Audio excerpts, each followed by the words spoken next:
Hi everyone.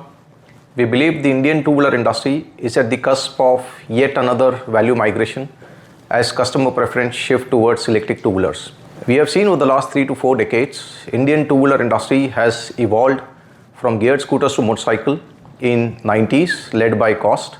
We have seen similar shift from commuter motorcycle to gearless scooters led by convenience, and we also saw a parallel shift towards premiumization across motorcycles and scooters.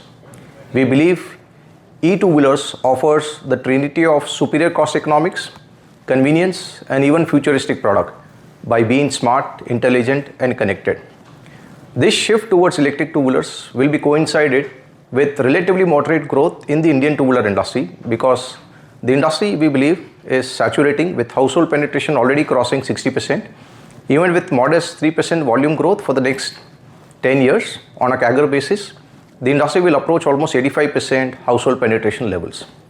Correspondingly, we believe that electric two-wheeler industry would be almost 13 to 15x over the next 10 years in terms of volumes, contributing almost 60% of the Indian domestic two-wheeler industry, and the ICE two-wheeler industry might likely be 50% of their volumes in FY25 over next 10 years.